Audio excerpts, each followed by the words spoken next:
Bonjour mesdames et messieurs et bienvenue dans cette nouvelle édition de votre journal de 15 heures dont voici les principaux faits. Ouverture donc aujourd'hui du dialogue national entre le chef de l'État et la jeunesse djiboutienne, c'était ce matin à la Corniche.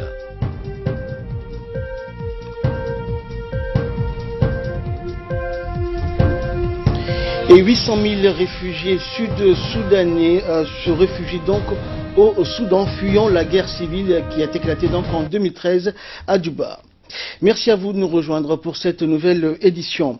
Le dialogue national de la jeunesse avec le président de la République a débuté ce matin à la Corniche. Ces assises initiées par le chef de l'État en collaboration avec le secrétariat d'État à la jeunesse et au sport a rassemblé donc plusieurs centaines de jeunes venus de tout le pays. Cet événement donc le premier du genre dans le pays a connu plusieurs étapes préparatoires à travers tout le pays où la jeunesse dans son ensemble à travers des sous-commissions récoltait ses préoccupations majeures par le biais des consultations qui ont abouti ce matin sur ces assises. À son arrivée à la Corniche, le président de la République a été accueilli par le Premier ministre et le secrétaire d'État à la jeunesse et au sport, ainsi que par l'ensemble des membres du gouvernement qui ont assisté donc également à cette séance de dialogue ouvert entre la jeunesse djiboutienne et son président. Le chef de l'État a été vivement donc acclamé à son entrée dans la salle comble des jeunes très enthousiastes à l'idée de s'entretenir avec leur président. La cérémonie a débuté donc avec l'hymne national chanté en chœur par l'ensemble des participants à cette assise. Ces débats donc inédits entre la jeunesse djiboutienne a porté sur 5 axes directeurs, dont notamment l'employabilité, l'autonomisation des jeunes, la cohésion sociale, les défis de la mondialisation, la jeunesse et la déontologie de la politique, le sport ainsi que la culture.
Et avant de répondre à la première série de questions, le président de la République a prononcé une brève intervention afin de mieux cerner, appréhender les besoins et les préoccupations d'une jeunesse djiboutienne et en vue, lors de ce dialogue, de trouver deux réponses. On écoute le chef de l'État.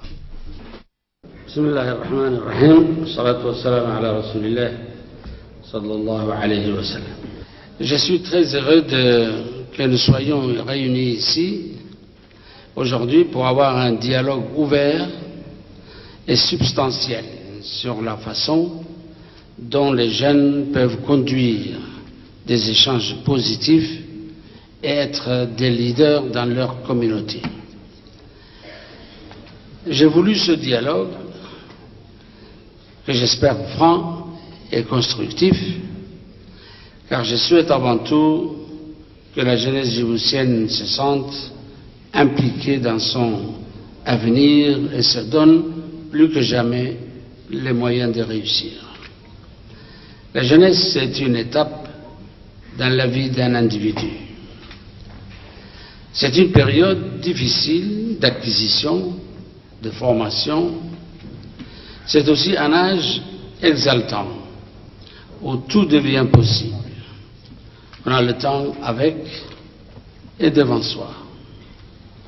C'est pour cela que cette période est si précieuse, car déterminante à la fois pour soi-même, pour son avenir, en tant qu'individu, en tant que citoyen, ainsi que dans tous les aspects de sa vie, future, personnelle ou professionnelle. Précieuse également pour la société entière, qui a vu cette jeunesse venir au monde et pour qui elle nourrit tant d'espérance. Tout comme vous, j'ai été un jour jeune un jour.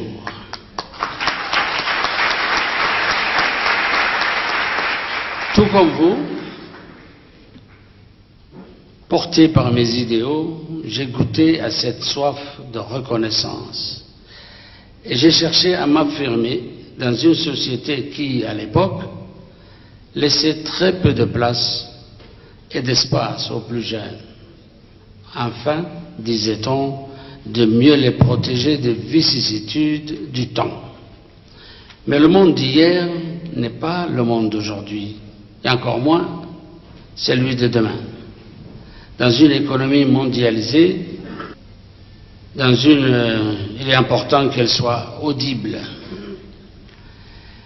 Il était important de ne plus penser pour vous, les jeunes, mais plutôt penser avec vous sur les sujets qui vous importent, mais également sur les grandes questions nationales et sociétales pour lesquelles vous pouvez avoir un regard précieux et apporter des grandes réponses.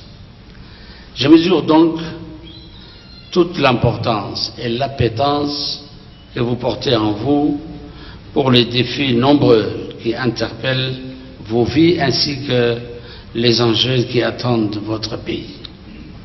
J'enjoins notre jeunesse à ne pas se laisser conduire à un certain sentiment de désenchantement ou d'impuissance devant l'étendue des enjeux. Au contraire, je reste convaincu que de notre jeunesse viendra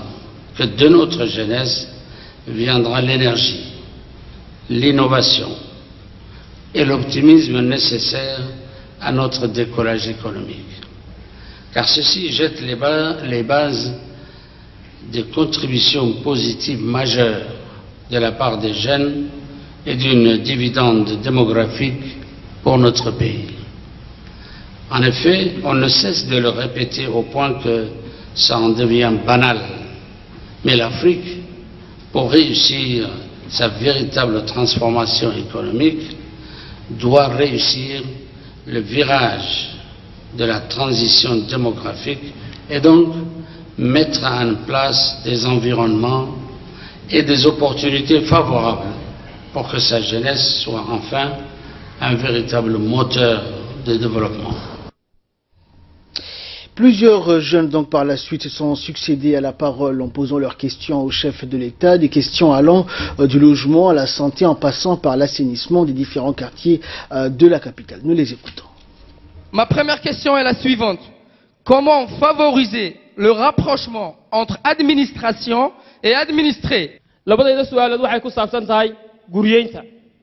Haddaan nahay dhalintii Jamhuuriyadda Jabuuti dhibaato weyn baan haysataa. Waa shaqaysanaa aan baan shaqaysan weyno aqaladii aabbahay iyo hooyaday waa wali galnaa. Goomee jagana la siinaya aqalana la siinaya annaka. Personnellement, moi je suis ingénieur de formation et spécialité mécanique ferroviaire. Et relative à l'assainissement, les fosses septiques coulent comme le ruisseau et les pluies diluviennes inondent les maisons. Même pour aller jusqu'au bus, on doit sauter. Et donc ma question c'est quelles sont les voies et moyens, Excellence, que votre gouvernement a entrepris pour sortir nos quartiers populaires d'un tel désarroi? Et ce fut au tour par la suite du numéro 1 djiboutien d'apporter des réponses et des éclaircissements aux différentes interrogations de la jeunesse djiboutienne. On écoute le chef de l'État. L'intervenant du quartier 7, qui a la priorité aujourd'hui parce que c'est sur la liste, il est en premier. Vous avez posé 3 questions. Comment favoriser, prioriser et faciliter l'accès des jeunes au logement et parcelles? Le ministère des Logements et le ministère de l'Habitat sont là. Nous avons fait énormément d'efforts pour pouvoir rattraper notre retard en matière de logements sociaux. Vous avez vu vous-même tout à l'heure, vous avez parlé des appartements que nous construisons au PK12. Ceux-ci sont pour les premières catégories qui doivent bénéficier sont les jeunes qui sont mariés d'abord en priorité, qui vivent comme vous, avec les parents, n'est-ce pas? Mais les responsabilités que vous allez avoir à répondre ne seront pas faciles. Là, vous êtes nourri, logé avec votre épouse dans votre maison, n'est-ce pas? Celui de ses parents. Vous aurez beaucoup plus de responsabilités à payer l'électricité, à payer les loyers, les locations, ventes et tout cela, n'est-ce pas? Mais vous serez mûr, responsable et n'est-ce pas, indépendant aussi. Donc nous avons dans notre programme plus de 2600 appartements, la moitié étant construite, et une partie en construction. Vous avez dit pourquoi les constructions de logements n'est pas favorisées en vertical. Nous avons commencé, tous ces appartements sont construits en vertical, mais vous aviez fait allusion aux logements sociaux des plus pauvres, n'est-ce pas, qui ne sont pas en vertical. Bien, mais nous avons fait ce choix tout en sachant que ça nous pose des problèmes de viabilisation et ça coûte beaucoup plus cher. Mais ce que nous voulons faire l'apprentissage d'abord dans les logements, n'est-ce pas? Et si vous construisez une maison qui a une seule pièce ou un studio en premier étage ou en deuxième étage et que vous continuez à faire des gosses, je ne sais pas comment vous allez confiner dans ces petits appartements autant d'enfants qui continuent de venir, n'est-ce pas? Donc, on a réfléchi comment permettre à cette population de pouvoir grandir et ne pas perdre d'espace aussi, n'est-ce pas? Pour lui donner une seule chambre et lui donner les moyens et l'espace nécessaires pour qu'il puisse lui-même élargir ou alors augmenter le nombre de chambres jusqu'à 3 chambres, n'est-ce pas? Nous avons des parcelles de 96 mètres carrés. Rapprochement entre administration et administré. Cette question a été la responsabilité du Premier ministre. Depuis quelque temps, nous avons parcouru les administrations, nous avons permis à ce que chaque citoyen puisse avoir accès aux services dont il a la responsabilité et le droit aussi. Et je pense que nous avons ouvert beaucoup de portes. Nous avons obligé les directeurs et les services concernés à répondre à la demande des populations dans tous les secteurs, qu'ils soient de l'état civil jusqu'au permis de construire, jusqu'au permis de passeport ou laisser-passer, ou les domaines, les services d'hygiène. S'il y a encore des problèmes, l'administration est là aujourd'hui, tous les ministres sont ici, ils doivent répondre de leurs erreurs ou de leurs actes, n'est-ce pas? Je pensais que nous avions fini avec les fosses septiques qui coulent, n'est-ce pas? Beaucoup de travaux sont en cours, d'autres notamment le meilleur système dans la ville de Djibouti, on me dit, en matière d'assainissement, c'est Arriva. Mais il y a une surpopulation qui affecte tous les les installations. Mais je pense qu'il faut désamorcer cet afflux et cette surpopulation et trouver un moyen de pouvoir loger ces personnes ailleurs et non pas continuer la surpopulation, puisque tout système d'assainissement que vous allez mettre en place ne pourra pas tenir lorsque on dit qu'on appelle ça les équivalents population, équivalents habitants, n'est-ce pas? Et vous êtes ingénieur, vous connaissez. Hein? Les équivalents habitants, c'est la mesure qu'on prend pour pouvoir formater un système d'assainissement. Lorsqu'on dit pour 10 000 habitants, ce n'est pas pour 30 000. Lorsqu'on dit pour 20 000, ce n'est pas pour 50 000. Donc, il y a la détérioration des équipements viennent de la surpopulation. Adéquation, formation, emploi. Nous devons continuer de former intelligemment nos jeunes et favoriser les formations dont les débouchés sont avérés. Nous devons également faire dans la prospection et mieux planifier nos formations afin qu'ils correspondent mieux aux besoins futurs du marché du travail. Nous poursuivrons et accroîtrons l'investissement dans la formation technique et professionnelle afin de couvrir la demande croissante en main-d'œuvre qualifiée dans les domaines techniques. Je voudrais uniquement parler ici de l'industrie du bâtiment. Lorsqu'on met des centaines de millions de dollars pour la construction de logements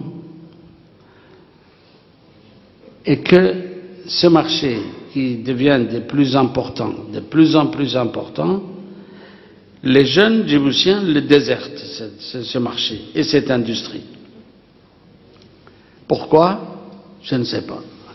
Pourtant, nous formons des milliers de jeunes pour ce métier du bâtiment, qui va de l'électricien jusqu'au plombier, au maçon, au conducteur des travaux, au plombier, au carreleur, et tout ça. Ça n'intéresse pas les jeunes. Pourquoi? Et pourtant, ce sont des emplois qui sont les plus recherchés. Ce sont les emplois qui payent le plus. Ce sont les emplois qui sont toujours disponibles. Tant qu'il y aura des gens qui vivent, qui se marient, qui naissent, ils auront toujours besoin d'un logement. Alors, je retourne la question à nos jeunes pour leur dire qu'il y a... Nous nous endettons pour vous, comme disait notre ami du quartier 7, il faut les libérer de cette petite prison dorée là dont ils ont. Donc la question de l'employabilité des demandeurs d'emploi est centrale pour nous. Il ne s'agit plus de former pour un seul emploi, mais de flexibilité, d'adaptabilité et d'ouverture sur le monde. Désormais, les formations devront être ciblées et polyvalentes, d'où l'apprentissage renforcé des langues anglais, chinois, etc.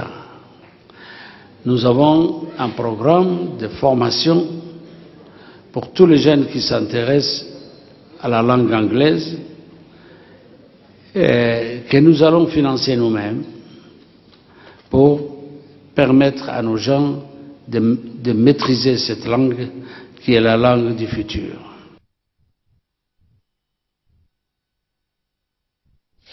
Et donc, pour nous en parler, donc une des jeunes donc qui a pris part ce matin au dialogue entre le chef de l'État et la jeunesse djiboutienne, il s'agit de la jeune Malika Fahmi Mohamed. Bonjour Malika. Bonjour Ahmed. Alors Malika, tu nous viens du quartier 4 de la commune de Boulard, n'est-ce pas? Oui. Donc tu es une jeune djiboutienne, tu as participé donc ce matin au débat avec le président de la République. Comment est-ce que d'abord tu as vécu cette matinée? Bonjour d'abord. Ce matin était vraiment une journée vraiment pleine d'enthousiasme et une journée très attendue par les jeunes djiboutiennes. Donc la jeunesse djiboutienne s'est fort rassemblée ce matin avec plein d'espoir et d'écoute à leur doléance. Donc la seule chose que je peux retenir ce matin et que je peux sentir est que il y a eu tout d'abord le président de la République, son Excellence M. Ismaël Omar Guelleh, était vraiment à l'écoute de ces jeunes qui avaient diverses choses à proposer, de diverses doléances, des doléances personnelles ou des doléances générales. Et le président de la République de Djibouti a répondu avec pleine clarté et pleine cohérence. Et je félicite vraiment, je dis un grand merci pour le secrétaire d'État à la jeunesse et au sport, Monsieur Hassan, ainsi qu'aux membres de ces comités, ainsi qu'au président de la République qui était vraiment à notre écoute et qui a considéré, il a vraiment donné une grande opportunité. Donc c'est une opportunité à saisir pour les jeunes d'aujourd'hui. Avant, de tels événements ne se produisaient pas dans notre République de Djibouti. Donc ceci est une première. C'est vrai que c'est le premier débat, dialogue du genre entre le président de la République et la jeunesse djiboutienne. Oui, non, il y a eu un autre dialogue en 2016, mais ce dialogue était vraiment un dialogue, il était plus intéressant, plus dynamique, plus chaleureux et plus concret. Vu que beaucoup de jeunes de la République de Djibouti se sont rassemblés, à savoir les jeunes de la ville de Djibouti, de la capitale, ainsi qu'aux jeunes des régions. Alors le président de la République a apporté certes des éclaircissements et des précisions ou des suggestions également pour la jeunesse djiboutienne qui s'inquiétait beaucoup de son avenir, de l'emploi, du chômage, du logement, de la santé. Donc, mais également le chef de l'État à la fin de ce dialogue a fait des recommandations. Il a suggérer et proposer des solutions qui sont déjà présentes mais que la jeunesse ne voyait pas. Par exemple, on l'a entendu durant ce dialogue, il a dit que beaucoup d'emplois existaient mais que la jeunesse n'en voulait pas et que le président a dit qu'il ne comprenait pas pourquoi, concernant notamment le bâtiment. Alors quelles sont ces différentes recommandations qui ont été faites par le chef de l'État? Les différentes recommandations qui ont été faites par le chef de l'État est que les jeunes d'aujourd'hui, demandeurs d'emploi, demandeurs de subventions, doivent être à l'attention de ces propos, à l'attention des propos du gouvernement, dans la mesure où ces jeunes ne doivent pas ignorer n'importe quel travail, n'importe quelle formation. Donc, pour apprendre quelque chose, donc pour faire sa vie, il faut apprendre quelque chose. Donc, la question concernant les bâtiments, donc le président a bien éclairci que le travail de bâtiment était vraiment un travail très très important et un travail que la jeunesse d'aujourd'hui pourrait en profiter. Parce que d'ici les années à venir, de nouveaux bâtiments se construiront. Il y aura le développement du pays. Notre pays avancera bien sûr. Nous sommes déjà en croissance, en voie de la croissance. Donc, au lieu de chercher des autres entrepreneurs ou des autres ingénieurs, constructeurs de béton et tout ça. Donc, il faut ces formations existent vraiment. Et le président de la République a suggéré à ce que la jeunesse d'aujourd'hui en profite de cette formation. Alors toi, Malika, tu es une des jeunes qui est intervenue donc durant ces débats et qui a posé également des questions au chef de l'État. Alors, quelles étaient tes préoccupations? Quelles sont les questions que tu as posées au chef de l'État et quelles réponses as-tu reçues en retour? Ok. La première question que j'avais posée ce matin au chef de l'État était, donc elle s'est portée sur la formation professionnelle de jeunes, des jeunes djiboutiens. Donc, cette formation, voilà, le président de la République m'a répondu que ces jeunes n'étaient du tout pas intéressés à ce genre de proposition, à ce genre de formation, mais qu'il fallait vraiment encourager ces jeunes à se lancer vers cette formation afin d'avoir un très bon avenir. Et aussi, ma seconde question concernait comment promouvoir l'accès de l'emploi pour les jeunes dans les proximités de la ville, à savoir les quincailleries. Par exemple, maintenant à Avenue 13, il y a des quincailleries qui sont là, des établissements, des différents établissements. Il y a aussi des supermarchés. Donc, ma question s'est portée sur ça. Donc, je voulais dire par là que comment ces jeunes pourront bénéficier de ces divers emplois. Donc, comment ces jeunes pourraient facilement accéder à ces emplois qui sont à leur proximité, ainsi qu'au microcrédit. Donc, aujourd'hui, on sait que la plupart du microcrédit sont bénéficiés par les femmes ou par les grandes personnes. Voilà. Mais j'ai proposé à ce que les jeunes aussi puissent en bénéficier à l'avenir pour mieux construire leur vie, quoi. Merci Malika. Donc tu es une des jeunes qui a pris part ce matin au dialogue avec le président de la République, dialogue qui a lieu, il faut le rappeler, pour la première fois en République de Djibouti. Merci Malika d'avoir accepté notre invitation, d'avoir bien voulu répondre à nos questions. Merci beaucoup. Et dans le reste de l'actualité, le ministre de la Défense chargé des relations avec le Parlement, Ali Hassan Bahadoun, a reçu aujourd'hui à son cabinet l'ambassadeur du Japon à Djibouti, Koji Yonetani, accompagné donc du capitaine de frégate Takayu Kikubo et de l'attaché de presse le colonel Takaya Wakami. Outre le ministre de la Défense, a pris part dans cette réunion côté djiboutien le colonel-major Youssouf Kayad. La visite de l'ambassadeur du Japon à Djibouti, Koji Yonetani, s'inscrit dans le cadre de ces différentes prises de contact avec les autorités nationales. Le ministre de la Défense chargé de relations avec le Parlement a souhaité la bienvenue à l'ambassadeur du Japon et à sa délégation. L'ambassadeur du Japon a à son tour remercié le ministre pour son accueil chaleureux, sa disponibilité. Et les discussions entre les deux hommes ont porté sur le renforcement des relations entre les deux pays et ont soulevé également la problématique de la piraterie maritime dans l'océan Pacifique et l'océan Indien.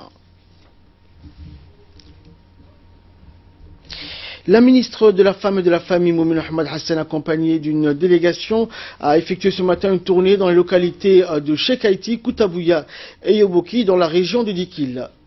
La ministre a été accueillie à son arrivée par le préfet de la région, Mohamed Cheikho, et par le président du conseil régional, Abdelrahman Younis, et par le sultan de Gobaad. À leur côté donc étaient en effervescence les femmes et les hommes des localités venus en masse pour accueillir membres du gouvernement.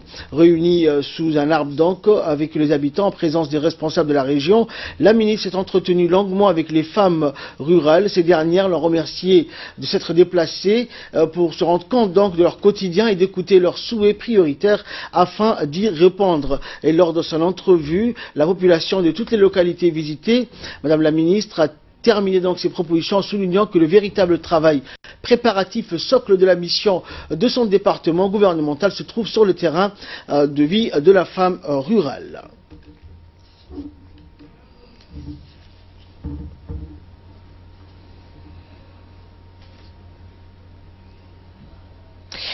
Toujours en nouvelle nationale, le ministère du Travail et de la Réforme de l'administration a entamé une campagne de promotion des valeurs prônées par la déclaration des services aux citoyens dans les régions. Cette initiative a débuté donc mercredi hier dans la région d'Obok et va se poursuivre dans les prochains jours pour couvrir toutes les régions. Un programme de travail a été établi par le secrétariat exécutif chargé de la réforme de l'administration en collaboration avec l'INAP. Le SECRA donc accompagne le changement en dispensant des formations sur les leaderships transformationnels pour implanter les méthodes de travail aptes à faire émerger un service public de qualité pour les agents des collectivités locales.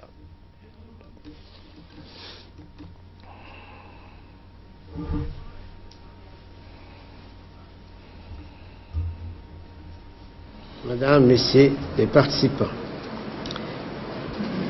je vous demande de suivre cette formation avec assiduité dans ce cadre, l'amélioration des prestations de services à nos usagers. Sur ce, je déclare ouvert ce séminaire. Merci de votre attention. Nous sommes ici aujourd'hui à Obok, le ministère chargé de la décentralisation ainsi que le ministère du Travail, à travers son secrétariat exécutif de la réforme de l'administration, sont aujourd'hui à Obok pour procéder à l'implantation de la déclaration des services aux citoyens. Donc il s'agit d'une activité qui rentre dans le cadre de la réforme de l'administration qui vise à améliorer donc le rendement administratif. Aujourd'hui, donc, va commencer une séance de formation pour les agents administratifs de la région de Obok pour que ceux-ci puissent donc s'en imprégner, s'approprier et fournir un service de qualité aux usagers de l'administration à Obok. Et pour plus de précisions concernant cette réunion, écoutons les explications du secrétaire général du ministère du Travail.